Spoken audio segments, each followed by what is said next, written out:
Welcome, everybody, to another episode of DNS Unfiltered. Today, I have a very special guest, Wes Spencer. How are you, sir? Man, Mikey, I'm fantastic. Thanks for having me on today.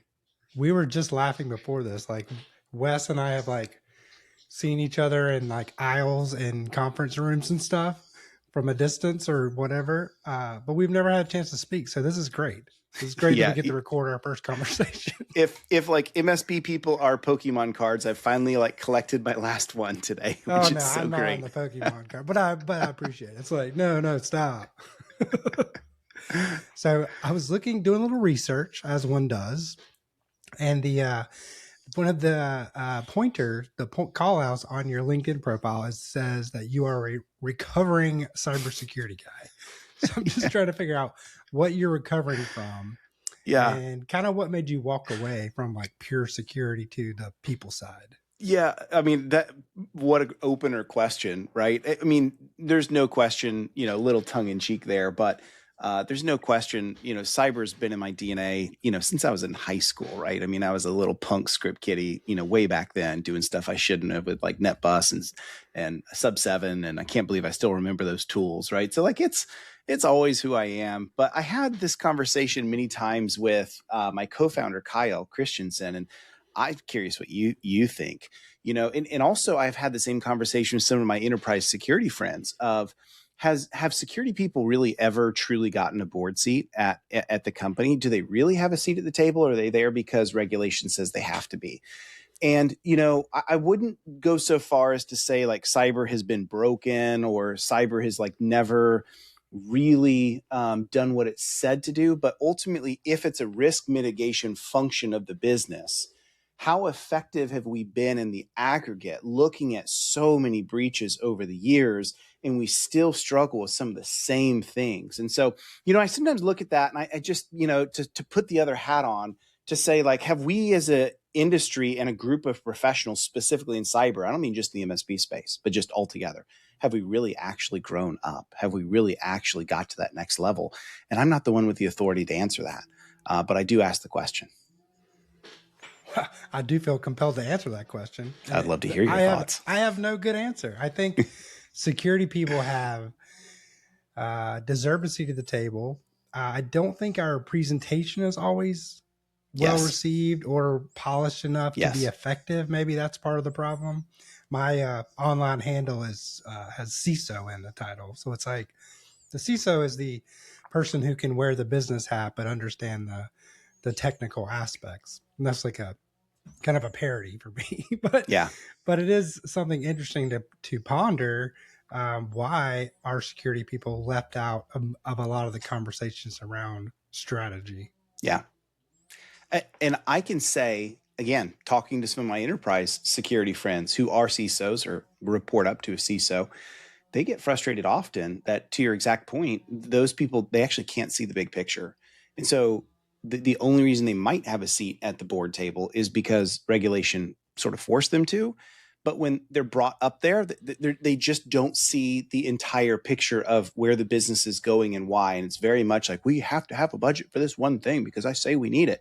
And it just doesn't move the needle, right? And you look at, I talk about this all the time, look at how a CFO speaks, right? CFO speaks to the business, not just in terms of things like cash flow and profitability and, all these kinds of things, but they basically speak, here's what the finances say the business can and can't do. And if this is the strategy we have, well, this is how we're going to get there, from a cash flow and money perspective. And I think there's a lot we can learn from looking at some other role types that have been a lot more mature. And maybe to go soften the hard take that I had for a minute, the finance industry has been around for decades and decades and decades. The true CISO role has not really been in place up until 15 years ago, and it really became more commonplace. And so we're also a very young industry. I think you could also say the same thing, that we can't expect it to have the true maturity from a KPI perspective that others do that have been around for decades longer, if not 100 years or more. Yeah, and everybody here in the audience that's watching this is in, you're in for a treat, because Wes here has been on both sides of this fence, of the security hat, the business hat. You co-founded Perch, you sold it to ConnectWise. That's a pretty business heavy thing that happened in your career. You were a channel chief. You started Empath. You're a co-founder, kind of like a startup. Yep. What do you see across all those seats that nobody else was really solving? Well, I guess if I follow my journey a little bit, I'll be the first to eat the humble pie to say we mistaked our way to success with Perch, right? Like with Perch, we didn't know what we were doing, and we had no money and couldn't find investors in the early day that wanted to give a bunch of idiots money to go build a security platform. And in fact, we didn't even know what MSPs were. We all came out of banks, and so we were originally trying to sell to banks. And so, one thing leads to another, and it's a longer story I can, elaborate in any time, but one thing leads to another, and we discovered MSPs and went all in on channel program and a channel program. Channel program people are great. And then eventually ConnectWise came along, and, I'll say this, like they really understood in those days, circa 2019, that there is a change in the industry in front of them, that cyber was going to lead that change, right? And all credit to Arnie and team over there that really saw that and said, we want to make a security position. And it looks like, Perch would be a good product to build from. And so, they were really pivotal to all of that. And then, of course, ended up acquiring us. And so I think a lot of that direction was, we were sort of just building a product that who's interested in what we can sell and building as we go along. And then others kind of came on and helped shape that pathway. And so I think for me, a big part of it was that direction. And, I would definitely say, again, I haven't left the security world altogether, but I've seen another big pivot in the past few years. It's not just what AI is doing. Of course, that's the talk of the town and what everyone wants to speak about, what we want to speak about. But it's also just a shift of, as security has really started to come to maturity, meaning the stack of today is far more complex than the stack of 5 years ago, and certainly 10 years ago. What's also come with it is something I think we leave behind until it really hurts us, which is the people component, right? Like, so think about, could a tier one, if you went back in time 5 years ago and took a tier one of those days and stuck them into an MSP of today, there's no way they would survive. Same with especially 10 years ago, right? And so what the stack maturity has done, and what the requirements of GRC, the requirements of cyber insurance, the requirements of third and fourth party mandate, what all that's done is sophisticate the MSP even further, meaning that the people requirement to be capable to operate in that MSP has also gone way up. And that is something that I think we started to see a couple of years ago, and led us to say, I think there's something to this Empath thing, that like maybe we do want to work on a startup that really is helping develop the people angle. And so that really is kind of brings us up to speed, Mikey, today to this conversation. Is that's where we saw things going. And that's where I think we still see the world going, is that technology is going to continue to come in front of us and do more than ever before. But we've got to be able to be capable to ride that wave and not have it swallow us. Well said. I also have a kind of a question, because Perch is a SIM primarily, right? Kind of built for MSPs. I think the SIM itself has not been well utilized by MSPs, and now in this AI world, I think it's even more of a powerful tool. But I don't know if you probably didn't see the AI wave coming when you started Perch, but you did realize the value in that data. So like, how do those dots connect? Yeah, obviously data drives everything, right? I mean, you look at the model, all the AI models today, they're all trained on stupid amounts of data, right? And so the data lake itself is this critical component.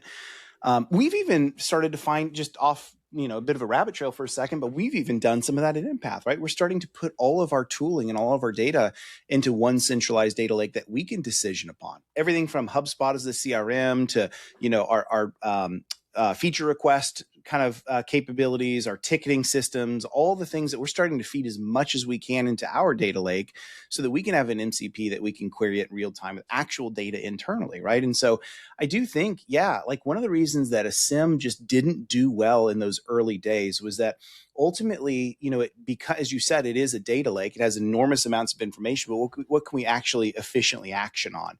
And a SIM was built by enterprise, right? Like that's where like the Splunks of the world that, like, what do you mean, you don't have an army of 50 people in your SOC running 24/7 to action upon it, And so MSPs like, I have zero, maybe one full-time security analyst. There's There's two of us among our 15 tools, right? And so we actually learned that in the early days of Perch. So we really started to like pivot to say, we are a SIM, but when you get Perch, you get our SOC that comes with it, and we'll help you action the data. So I think it's really always been that actionability that's been a big need altogether, whether it's AI, whether it's cyber. It's one thing to have the data. It's another thing to actually make intelligent, real-time decisions in the right scenario with the right information leading to the right outcomes in front of us. That's always been the trick of things. And again, I think that's what AI has really allowed us to be much more effective at, is to say we have this mountain of data. Now we actually can make better decisions upon it, be it security, be it business intelligence, be it people, be it, marketing, whatever it may be. And I think that's really where the power comes from. Yeah, agreed. You've kind of been saying that AI is really breaking the old MSP kind of business model. Describe that, and then like how fast is that going to happen? So, what's funny, Mikey, that was I made a post about this about a year ago, and it was by far the most interacted, most like highest impression post I made on LinkedIn. And man, I took some heat for it, and that's okay. Like, it doesn't bother me. Like, I don't have to be right about everything. In fact, I'm probably not right about a lot of things, but and some of it, I'll admit, was like hyperbole, because I really wanted to get people thinking. But in that post, I made some comments like, the MSP business model today is eroding quickly. And the value of managed service, as we've been taught for decades, is starting to erode. And that erosion is caused because of a bunch of things. First thing, the simplicity of tooling. Like, the more and more and more we have tools that come in front of us that are easy to use, that are integrated into our main systems like PSA, RMM, the more it becomes easy for us to integrate, to remove the human need to run and be effective with those tools. And what does that do economically? The second thing I think it brings in is it says there's going to be MSPs that are going to come in today to say that the hive mind says you have to get to $300 a seat, $400 a seat. You have to survive. It's the only way. Only elite MSPs can do this. Well, the reality is the vast majority of MSPs never sniffed anything close to that. And so now you have not just PE that's come into the industry, but you also have new efficiencies by incredible tools that are coming in, letting us do more than we've ever done before. And what that's going to do is, I think it's going to do what the economy's always done, to say, if we can actually make this more effective and more efficient, we can actually bring our price down and be more competitive at a lower price rate, not a higher price rate. And so what is that going to do? It's going to make the offerings that we present as an MSP more and more of a commodity. And when I say a commodity, I mean the word as it is, right? Like, if I buy corn, I don't care if the corn comes from Farmer Joe or Farmer Bob. It's all corn. And that's what's starting to happen in the MSP space, is that it's not that our tools are not important, but the efficiencies of those tools are really starting to drive the ability for sophisticated MSPs to undercut the market by coming lower in price. But we still need to have room to grow. And so what is that going to do? And we can talk about Jevons paradox as well, but that notwithstanding, I think what it's going to do, and what I am seeing in the market, is it's not making MSPs irrelevant. It's actually saying to an MSP, you've got to find another way to be competitive. And I think the evolution of what's coming is something that MSPs have been taught is poison for so long, which is, whether you want to call it project revenue, whether you want to call it, VAR types of activity, value-added reseller, what you want to call it, business transformation, all of these kinds of things, where an MSP is now shifting, not all, but some of the conversation from, hey, pay me this flat fee and I'll make your IT problems go away, to, hey, can we talk about where your company's at today? Can we look at some of your inefficiencies, and can we start to explore ways that we might be able to revolutionize some archaic processes in your business? And some of those are going to be project-based revenue that we bring in front that really start to drive us to the future. And we've been told, and I know I'm saying a lot here, but we've been told that project revenue is poison. You only want managed. That's the only money that's worth it coming into the company, is that which recurs every month. And guess what? That's starting to change. And again, you look at a lot of other professional services industries that are not that way. You look at legal, you look at consulting, you like McKinsey and all of these, you look at CPAs. There's a lot of other industries that have already made this shift in very similar areas. And I'm just telling you, Mikey, I think we need to understand where they've gone. And as a younger industry, I don't think we're going to stop that. And we should learn how to embrace it. Shots fired, Wes. It's a hot take, I guess. Yeah. So you're saying driving the price down, making MSP work is, everything's commoditizing. That's just the natural way of things anyway. Right. But that is not necessarily a negative, but perhaps an opportunity. And with the efficiency gains that can be had by what you said as sophisticated MSPs. And I think we would probably both argue is that any MSP can be sophisticated right now. That's right. Yep. That's exactly right. And again, I don't think these things are bad. I mean, MSPs have said forever, I'm sick and tired of I'm offering $150 a seat or whatever it is. And then some upstart comes in and knocks on my customer's door and says, I can't believe you're paying $150 a user. I can do it for $75.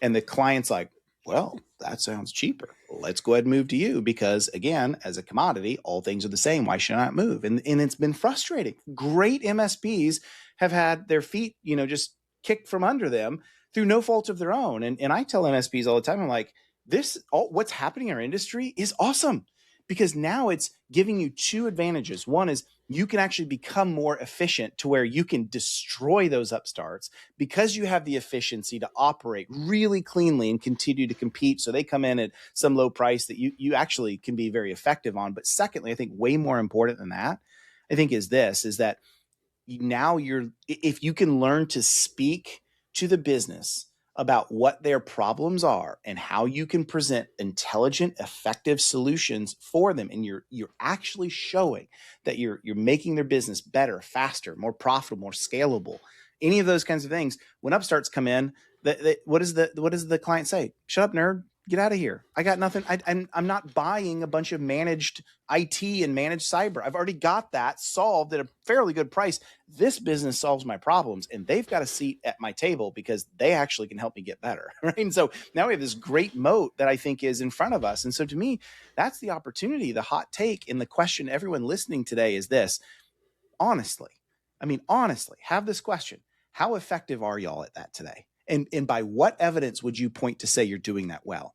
Do you have the attention of your business owners? Are you actually working on projects like this that actually effectively change and make the client's business better? Are you familiar with consulting motions and how to actually have those conversations with your clients? Or are you just an everyday MSP? Those are the ones that I fear may not be successful in the next 5 to 10 years if they don't learn how to evolve with where the world's going. I'll describe this with an analogy kind of thing that's popping into my head. The monthly price, the coveted recurring revenue that everybody's been seeking can now be supplemented with project work or a seat at the table work, which is far more valuable. But I want to tell you about my wife used to work at a countertop installation contracting company. And she, they're very like above board kind of standard, but there's, lots of other people around town that will cut prices and all this stuff. So people would come into her shop and say, well, installer down the road said they would give me like $7 a square foot and yours is $12 a square foot. And my wife, being very intelligent and good with a calculator, can say, well, let me see your quote. Like, what's the total? And they'd be like, oh, I don't know the total. I just know it's $7 and yours is 12. So she could say, okay, I'll make yours $6 a square foot. And if you don't care what the total is, then I'll make the math work so that you're comfortable with it. So like, in what I'm saying is for the MSP, the total can be large, still the same, but you could repackage it in a way that's like, this is your base stuff that we're doing now, cybersecurity, networking, all that stuff. And then there's all these project work that you're going to want, like AI influency type of stuff, things like Empath does, that those are perhaps the new golden path. And then coupled with a, sustainable monthly recurring revenue, that's a pretty solid future. That's right. Yeah. I love that because again, don't hear anyone listening, don't hear me saying that managed service is going away. I think how we present it is absolutely up for grabs in those changes. And I think that's a wonderful way to think through it, is to be able to present it that way. I've got a good friend that no longer, he actually flipped to the vendor side, but at his MSP, they were very large MSP, and they traditionally one of those like only NFL city types of MSPs. And he said his whole thing was he would walk into a prospect's door and say, hey, look, and I'm going to kind of butcher this, but he would say something like, I know in our experience, usually as a client, you have 5 things you got to deal with. And it's like, desktop, kind of stuff, switching infrastructure, wireless, all that kind of stuff, and cloud and cyber, something like that. He's like, in my experience, you're usually bad at 3, or really good at 3 and bad at 2. Why don't can we have a conversation about us helping you with those 2 that are bad, and just let them pick it? And it just turns into a great conversation that frees the client up to say, actually, yeah, we aren't so good at these 2 things. That was traditionally done through like a co-sell motion. That's where they made a lot of their money, is the not coming in, like, because they were going after a larger ICP, ideal customer profile. And so they would have in-house IT, but they would kind of use that bundling type of strategy to say, we can actually be pretty flexible in what we bring to you. Yes, we can do everything. That's why we're an MSP, but we also know that it's not always going to be that way. And so we can do this and this and this for you. And I love what you said. I mean, that ability to sort of be custom and flexible is valuable. But Mikey, I mean, think about even that. I mean, for years, MSPs were told no flexibility, no room for any kind of wiggle. It's only your stack and only this option and only this way. And again, I think that worked years ago, but I don't think that's sufficient in today's day and age. I've definitely heard that speech in a room. I'm not going to say where. Several rooms that have been like, at a conference, and I would go sit in while I was off of booth duty and would hear those exact things. Like, you have to get to 300, do it. This is how you get there. That's really fun. Says the person selling the program to get to 300 a seat, right? Exactly. Yeah. And again, if you can defend 300 a seat, power to you. I'm not against 300 a seat. I'm just saying where that maybe plus the project work. Yeah. And you should ask yourself, where's the value being found, right? Because people will pay for the value that they receive. There's no question about it. I know MSPs that actually make way more than 300 a seat, but it's not because it has anything to do with 300 a seat or 500 a seat or $1,000 a seat. It has everything to do with the value they provide. And one of those MSPs out in California, he tells me all the time, the owner, he's like, I'm working for port systems. I'm working for like critical infrastructure that simply cannot tolerate outages and downtime. So he can defend the money because of the value he provides, because of the ability he has to speak into that base, that, the consistency of service delivery is much more important than just the price being paid. So I'm not against any of that. I'm just saying, I think for most businesses, I think we're in a world of change right now today that is in front of us. And I just don't think a lot of MSPs are ready for it. Let me give you a little data points. I realize this is just sort of a ad hoc data point, but we just did Roost Flow, the Flow event by Roost. It was a really great event. And we did a pre-day. We did sort of like an AI-based, go to market. Here's how to think about bringing AI to market and how to talk to clients. And instead of us being like, here's like your AI tool you got to buy and sell, we were much more like, stop talking about the tools and start talking to the client about what their business problems are, where their inefficiencies lie, where their frustrations lie, and understand that sometimes the business owner may have no idea what they say is the problem is not the problem. Or sometimes the business owner says this, and then you go and look and the processes they're actually running are totally different. Or you walk into the business and the owner says, we're not using AI at all. And then you go audit and you discover it's being used by like crazy by employees. You just found a great way to do something. The question is, not how do we squash that? How do we actually wrap our arms around that and bring structure to it and bring capabilities to where the client doesn't say, shut up, nerd, go away. They say, this is actually really valuable. You mean you can help us operationalize this everywhere we go? Yeah, we definitely can. We don't want to stop it. We actually want to enhance it. Now, here's the thing. I would say of over 100 people in the room, 3 or 4 were actually doing that effectively today. So I realize it's one little anecdote, but 3% of the market in that small sample size of really great MSPs, because those are the ones that come to Flow, like that it tells you a lot of, I don't think we're behind. I don't think we're backwards. I think we're seeing changes in the wind, to use a sailboat methodology. And now is the time to tackle that wind. Now is the time to start thinking about some of this and starting to put change in. Don't hear me say, if anyone listening today, that if you're not doing all these things, you're already behind and you're not going to survive. No, I'm saying the winds are changing. Do you want to ride those winds and take advantage of them or not? Because now is the time. So you must have posted about that Flow event at Roost, because I that is literally one of my questions. You almost answered it, but I want to ask the kind of follow up for it. Yeah. What was separating the ones in the room who were getting it right versus the ones that weren't quite there yet? Okay, that's a phenomenal question. So a couple things I learned. One is an MSP I talked to quite a bit is up in New York City. So just kind of give you an idea of like where they're at. They're sophisticated clients, right?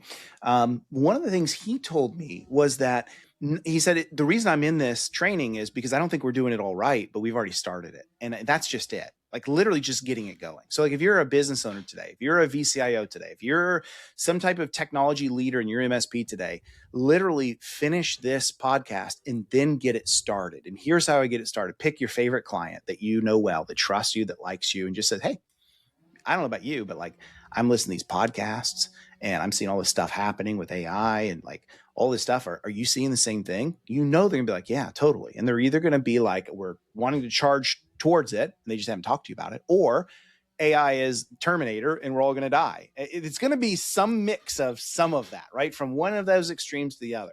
Well, our job is just to seize on that and say, man, I'm with you, like that worry or that opportunity. Seize into that and then turn it into a discussion. Like, I wonder if we could help you with some of that. I don't have anything to sell you. We're just trying to learn where this world's going and love to spend a little time with you to kind of see what you're doing and what and where and see if we can provide some help because we're doing some of this ourselves. That's what they're doing. And it's actually working. Another MSP that has talked to me quite a bit about this. They said they're actually just doing discovery workshops with their clients. So what they do is they have just sort of like they actually charge the client for this quite a bit. I think it's like $3,000 to $5,000. And they do like a 2-hour workshop with the client on here's what AI actually is. Here's some of the major AI platforms. OpenAI is really good at this. Claude and Anthropic is really good at this. Gemini is good at this. And then kind of showing how to use it, how to write a great prompt, what tokens are, and, with a shift in the economy towards, a token-based economy and all these like very basic kinds of things. And then what they do is they say, now that we've done this workshop training for you, does anyone do anything today? And a couple employees pop their hands up and they take some record of that. And then what they do is they say, they try to make sure they leave the workshop with some kind of value. Like, great, I'm loving that you're doing this. And then they'll take the results back to the owner and say, this is what we learned about what's happening in your company. Isn't that awesome? And then they go pursue, based on that knowledge, a couple extra things. And if the client's like totally brand new, like deer in the headlights, then they just say to the owner, it looks like you guys are the beginnings of this, which is great. Do you mind if we come back next month and have a proposal for a couple of things we think you can help you with? So I love that. Another example, this is an MSP in Scotland. He had an awesome thing. He says he's actually built out 50 practical use cases of things that a business would get love. Like, for example, a way to automate some of your email handling, right? A way to automatically do some marketing processes, like very simple stuff. Don't think like deep IT stuff. And what he actually does is he hands the client this list of like, hey, here are 50 examples of things we're doing for companies just like you. Any of these look interesting? Any of these show up as a pain point for you? He's like, what client's going to say no? They're going to look through and be like, actually, yeah, that one, that one, that It's one. like a menu. Yeah, exactly. So here you go. And I've always said, don't sell cybersecurity on a menu. But when it comes to business transformation, I absolutely think that you can. And I'm like, well, how's that going for you? He goes, well, I'll tell you what it does do is it opens up a ton of discussion with the client, because his point was, a lot of times clients don't think to involve you as the MSP in these discussions until you butt into the conversation. Why? Because we've told them for years that you pay me X amount of money, your IT problems go away. So now I don't have to talk to you. But when it comes to making the business better, you're not part of the conversation. So those are just 3 examples that I learned that I thought were just really, really phenomenal. I'll give you a 4th bonus. And this is something I've seen a couple MSPs do, but not very many. Actually getting to that stage with the business owner where they say, after they've done a couple of these kind of very easy win, low difficulty, high impact projects for the client, to say, wasn't this valuable? Yeah, it was really cool. One of the things we'd like to do, I wish I could tell you we know everything you need to do to transform your business, but I know you don't know and I don't know. So what do you think about us helping you build an AI steering committee in the company? And every business owner who's seen the light goes, well, that sounds awesome. What does that look like? Well, we'd love to help you do that. What we can do is we can chair the committee for you. So we're going to have a fee for that. And then what we're going to do is we're going to build a committee representative of the right people in your company. And we're going to have a monthly meeting cadence. And what we're going to start to do is discover processes that are broken, that are inefficient, that are aggravating, and begin to wrap project management around some AI-based transformation. Now, all of a sudden, you're making revenue from a new stream that's actually very normal to what a VCIO would do. And two, you're also inserting yourself right into one of the most key things that the business is actually doing. And you're sitting there as the chair of the committee. They're never going to dump you. Like, that's the most valuable thing ever. So just 4 great examples of things from one workshop that I think are just phenomenal, and every MSP should take some note from. So selling AI to your clients isn't, I think, people are kind of misunderstanding it. Yes. The 4 examples you described all involve some sort of discovery conversation, a menu that is meant to bring out conversations, a kind of a pitch of like, if you want to continue this conversation, we can chair this committee for you. And I think one thing that popped in my head was like, this is a chance for a do-over from the cybersecurity aspect where the MSPs didn't have the opportunity to get their foot in the door in the conversation, being left out of the room. Back to our very first question. Yes. This is a do-over. Like, let's take advantage of this. Yes. I 1,000,000,000% agree with that. And it's we can lick our wounds from the mistakes we've made in cyber. And to your exact point, Mikey, learn from this and understand. And I think one of the key things is this. We just, as MSPs, we have this knee-jerk desire to want to sell our tools, right? It's like it is in our DNA to say, I got this tool on the shelf and I need to sell that tool. Look, tools are important, right? No question about it. We do not survive without our tools. They make us a ton of money. We should keep them. They're very important. But one immutable fact exists today with AI usage. The data shows every single time that your clients are already using AI tools in their day-to-day, even if it's just ChatGPT. So it's a tough sell for you as an MSP to walk into the business and make your pitch this. AI is changing everything and it's super unsafe. Therefore, you should use my tools instead of what they're using. They're going to say, shut up, nerd. Go away. We already have this in place. We're already using it. Off you go. Nice try. Or they're going to cross their arms and say, why is it that every time you come into my business, you just want to talk about selling me something you just bought? Did you just go to a conference and get a big annual commit on something and now you got to have me go defend it, right? Clients are smart. They get it. They're like, I've been down this road before, like I'm not falling for this one. You're not the sharpest tool in my shed. A better way to go about it is what we've been talking about, right? Leverage the tools they're already using. Sure, you're going to find new AI tools that exist. There's plenty of new entrants in the MSP space that I think are great. I'm pro all of those tools, but understand the tool comes in after we earn the right. And sometimes the tool already exists with the client. We need to come in consultant first. And again, this is just a mind shift difference that we have to come to accept, because what we've told is I come in, I offer my tools, I charge an overlay on top of them, and that's what managed service is. It's not always going to be that way when it comes to business transformation. Do you still run into MSPs that are skeptical on AI? Because I hear that a lot. I'm the head of AI labs at dnsFilter, so I see a lot of skepticism on I can't do this and can't do that, which is true. Yeah, but there's also still valid use cases. Do you see MSPs that are like guesstimate a percentage of that are pro or con AI? So there's areas I'm a skeptic. So let me just say that, and we can even have that conversation. I would say a year ago, probably 70% in my anecdotal conversations, which is a great many for sure, but not that I'm the be all end all. We're skeptical, and there's a lot of reasons for it, right? We're technologists at heart. So we're all like, when we see something new, we cross our arms and we squint. That's just how we are. I actually think that's a wonderful thing. So I think that's been part of it. And I think for the past 2 years, think about how fast AI really hit. It really wasn't till like mid of 2022 or whatever when we got our first GPT account. And even then it was chatbot, it was basic, right? And we're still like, this is freaking cool. But to where we're at today, right? And I mean, I can give you use cases at Empath, right? Like 90+% of all our PRs are pushed by Claude Code. We still have humans in the loop that are driving it, but like radical change of what it's done for us, right? Internal processes that we've built out with Claude Cowork and all kinds of skills that we've built for like quiz development. I go on and on for the things that we're doing. Same probably for y'all. So I think the rapid speed that AI has like pushed onto us, I think initially those skeptics are starting to convert to where they're starting to say, I would say 70% back then to today, it's probably 20% of MSPs are like, I don't like this, maybe less. But I do think there's still a lot of fear around two things. First of all, how quickly this is like rapidly come on us, and we worry, like, are we going to be irrelevant when it comes to all of this? And again, I think if you're going to attach the old business model, yeah.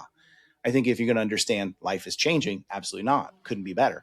But I think the second thing that I see skepticism on, and I share this skepticism, is a lot of the doomsaying that we've seen from the top down, like Dario in particular, Sam in particular, right? These CEOs from these large companies have made all kinds of meteorically hyperbolic statements, right? Of like, we better get universal income for everybody in the next year.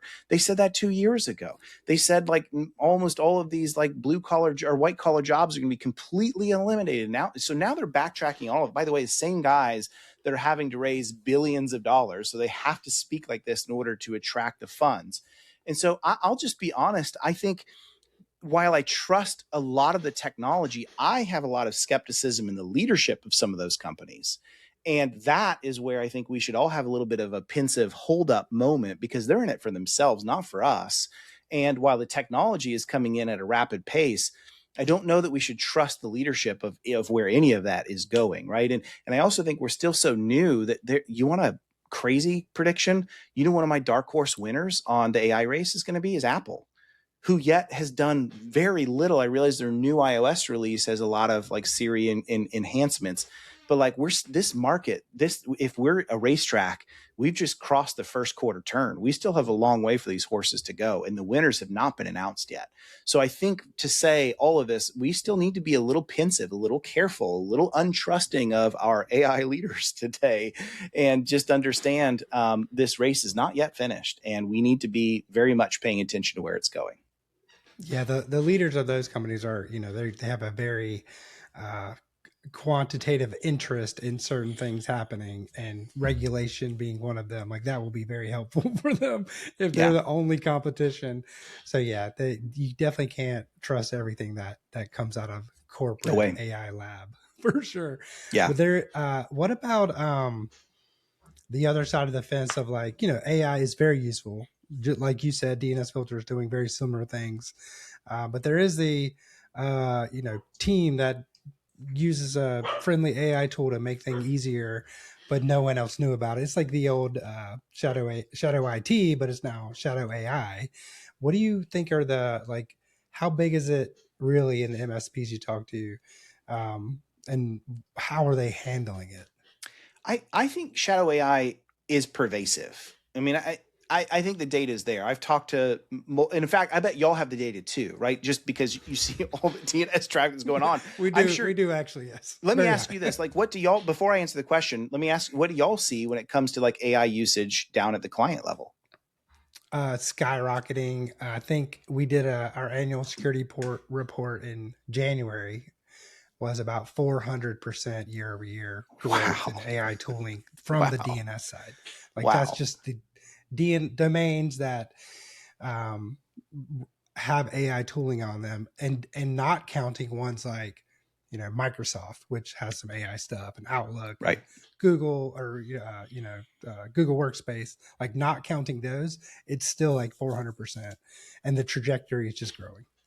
So there you go, right? Like, so the data immutably speaks to the fact that AI usage is ramping up. And I've always said, this is a philosophy that's true in security. It's a philosophy that's true in just all things IT, is that your employees are like water, meaning they want to find the path of least resistance, right? That's just how our water works. And so our employees, like, we can call it shadow IT and shadow AI all we want. What they're going to call it is, I'm just trying to find a quicker way to get something done. And the shadow IT world, it's like if we're not careful, we insert too many speed bumps along the way that they just say, you know, I can go through all the speed bumps, or I could just take the back street and the back street will get me there.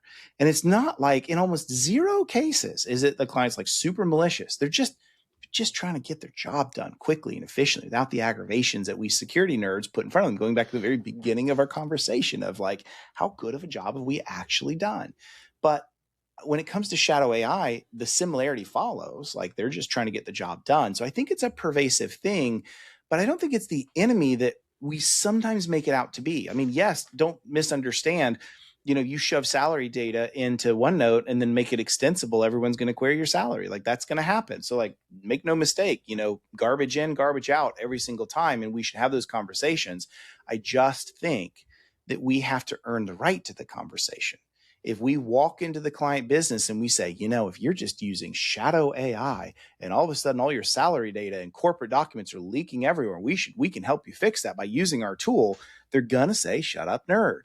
You know, if we can say and walk into the business and say, again, I can help you with this one thing, you know, and let's build some, you know, we'll help you kind of get there. And now you've seen the value of it. Now I get to come back and say, man, I'm so glad you saw value in that. I'd love to have a deeper conversation about building even more of this. But, you know, some of these things on this list that we'd love to help you with, we got to do it correctly and safely. And, you know, I like to use the idea of like, if you're going super fast down a mountain road, you don't want speed bumps to stop you every single time.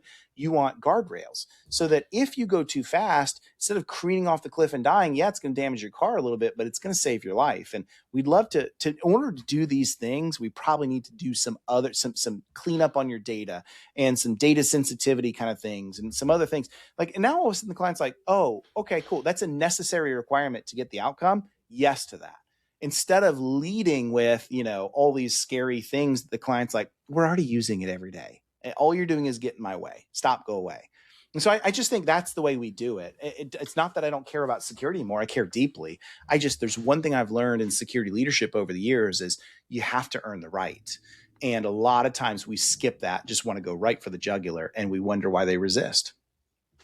I have coached many a new client on when you like DNS filter specifically, when you turn it on, you don't have to be crazy out of the box. Like, sure, you can really lock down the internet for your coworkers. Yep. Unless you're the boss or whatever. But I'm like, you know, take it slow, block just the worst things, and see what the network traffic is like, and then reassess. You know, perhaps use that as an opportunity to educate, which actually brings me to Empath's mission, and to talk about like workforce. So like Empath is really the education piece that a lot of MSPs are kind of probably missing. Why do you think the channel in the MSP space has been bad at building workforce? You know, the reality is, for almost every MSP I've talked to, even large PE funded ones, the typical hiring process is, I'm not hiring from Microsoft and Accenture and, you know, Google and NSA. I'm hiring from Starbucks and Best Buy and new college grads from the local community college, because that's what I can afford. And then I sell them on this whole, like, come to this MSP, you learn a million things and you get your hands into everything. And I've got growth opportunity for you if you stick around, and I don't have a great salary, but like, you know, come give me 3 to 5 years. That's always been the pitch, and it's worked. And that pitch should never change. Like, there's so much value to that. The reality is, though, is that once they kind of get into the MSP, it's really, you know, go check Hoodoo, IT Glue, whatever it is, and you got 30 days to like go figure some of that out, and you follow me around. We've got good shadowing and mentorship, but at some point after 30 days, I'm going to push you off the cliff, and it's sink or swim, buddy. And if you think about that, if you only have learning and growth in the vacuum of something like mentorship and that's it, then unfortunately 2 pesky problems come up. One is that you have knowledge gaps, and those knowledge gaps don't show up until they show up. And when they show up, they result in escalated tickets, frustrated clients, revenue lost, inefficiencies here and there. And then the second thing is mentorship without sort of structure around it means sometimes if that mentorship has been, you steer somebody the wrong way, that gets replicated almost like a virus, right? And now you're like, where do these bad habits come from? Well, 15 people have these bad habits because they were taught from the very beginning. We never knew it, right? And so when I looked at that, and I also look at, I come out of banking, you know, banking is extremely rigorous. Now, banking is similar in the sense, like when we hire tellers, we're hiring brand new, right? Just good personalities. Can you smile? And that's it. But there's very significant amounts of onboarding and training that have to go in place because we're handling money.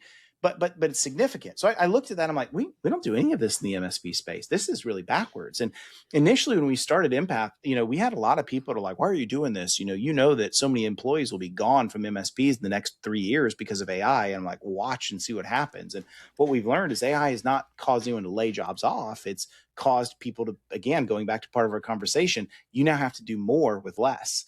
And your ability to have tool knowledge and capabilities is grown much higher. And so really what Empath is it's the ability for you. Yes, we have courses. We have agnostic courses that have nothing to do with any particular tool, things like how to do time entry and why, and soft skills, and some of the AI go-to-market stuff we're talking about, all these things. But also we're starting to work with tons of vendors around, like, bring us some of your tool knowledge in, and we'll integrate that in as well. So now you have these learning pathways for your employees and say, welcome to my MSP. I've got an onboarding learning pathway where now we know you're going to learn all these things, and we can push accountability into it, right? In the sense of, like, not just quizzes, but we have a lot of MSPs that'll say, hey, I finished this learning pathway. I certify that I've watched the content. I've trained on the content. I'm ready to be held accountable. Yes or no. And then you have to hit yes to get through it. Now the MSP owner gets this ability to say, Bobby, you missed your timesheets again, buddy. I know we had this training for you and you said yes, that you watching and be accountable. What's going on here? How did I fail you? Now you have teeth behind it, which is great. And the other thing you have too, and this is sort of independent of Empath, but like, no employee wants to be stagnant in the tech field. They want to know that there's something in front of them they can grow into. LinkedIn did a study a few years ago. I think it was 94% of employees surveyed that left their job said I would have stayed longer if they had invested in my career development, meaning I felt like I was stagnant, and stagnation is poison. So the other thing that's really great is, even if you don't have the role open, imagine one of your best tier ones, tier twos says, I want to get into cyber. I want to be a VCIO one day. Great. I don't have that opening for you today, but I do have a learning pathway I'd love for you to get started on. It's going to take you a year to get through it. And, give me a year, right? And maybe the job opens up. Maybe it doesn't, but now you've kept them a little bit longer because you gave them something to earn. And even if they go out the door for the job they've always wanted that you don't have, it doesn't mean that that's a bad thing for you. It's next person up. I had an MSP I talked about this to one time, and he said to me, he goes, we actually just had that happen. We had one of our best employees leave the MSP, and it hurt. We just couldn't keep up with the salary. He got a much better offer from a enterprise company. He said, what happened though is a few months later, we got an email from him, and he said, hey, our company's getting ready to implement whatever it was, X, Y, and Z. Can you guys do it? And the way it happened was, he said to his IT people, like his CIO at the company, he said, my MSP used to do that, and they're really good at it. We could bring them in. He's like, what I've learned was, like, now I get new business from my own employees that have left because we've invested in them. They know we care. They know we're a great MSP. And now we're actually making money when they leave the door. I'm like, it's a wonderful thing. So I'm not saying that guarantees to happen, but like, these are the outcomes you get when you start to formalize your employee growth. And ultimately, last thing I'll say on this is, unless you want to know more, but the last thing I'll say on this is, think about what makes one MSP different from the next. We all say, oh, our customer service is best or whatever, but ultimately, like, we all sell Microsoft, right? We all have firewalls. We have these things that we do. What really makes us different is our people, is how we talk, how we deliver service, how we solve problems for the customer. These are it's our people that are a differentiator. So if we patch our talents or a tech stack, when's the last time you patch your talent stack? Right? It's a very simple question. And MSP owners are like, we've never done that before. Maybe it's kind of important. I'm like, yeah, it's important. Like, this is how we stay competitive in the future. So come join us at Empath. We'll help you do that. So the MSP space is like a pretty large, relatively tight-knit community. And it sounds like your, like, Empath itself, what you're training is that people matter, and they should be invested in a little bit more strategically, with real goals in place, real things to earn, real trade-offs that are clear objectives. And you're very involved in the MSP community. Like, you have Rejection Con, which is awesome. I love when that comes around every year. So fun. It seems like Empath kind of oozes out this, we are for and of the community. And it sounds like that's also what the MSP space perhaps is missing, and that you're trying to leak into through Empath, through your, um, public posts and all that stuff. So you're just, the whole company seems like the thing that MSPs makes them strong is their people. And Yeah. I don't think they quite realize that yet. And they're probably starting to, and it sounds like it's part of your mission is to like, this is what's important.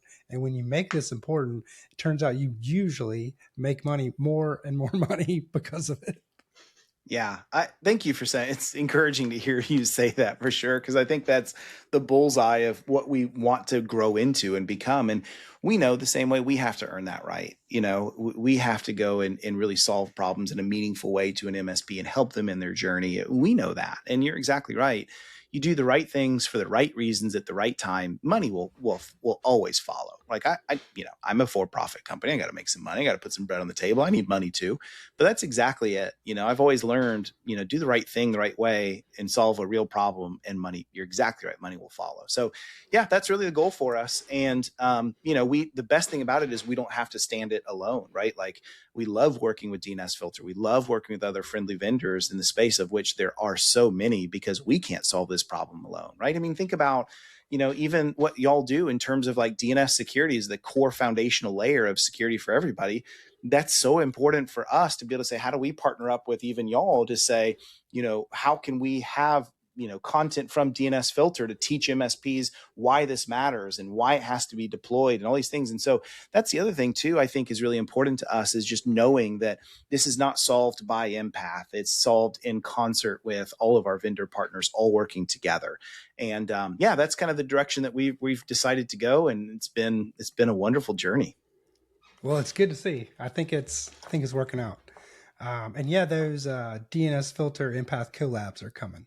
Yes, we're super excited about that.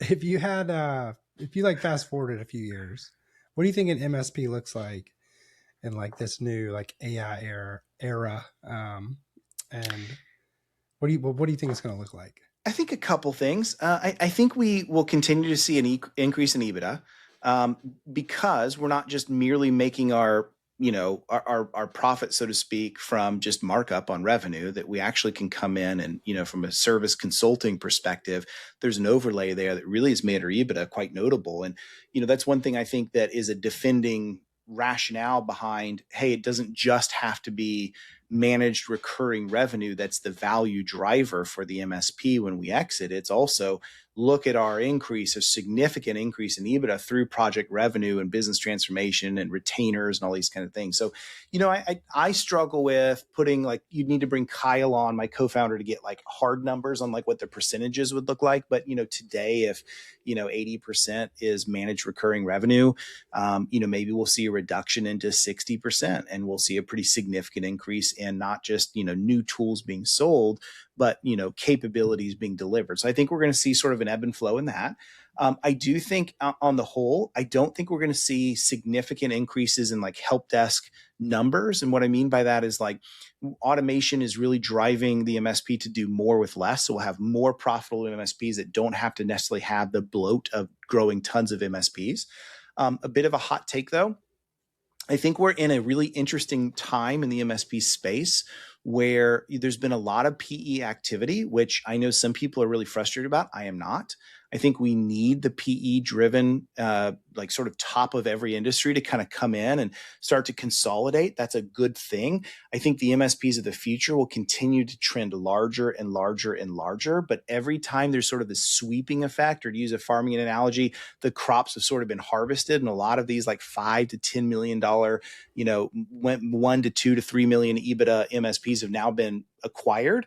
I think what we're going to see happen in the longer run is room for new competitors. New entrants are going to come into the market, and they're going to think differently, and they're going to operate differently. So I think we'll continue to see newer upstart MSPs come in that are smaller, that are nimble, that are actually far more profitable in what they can do at smaller numbers.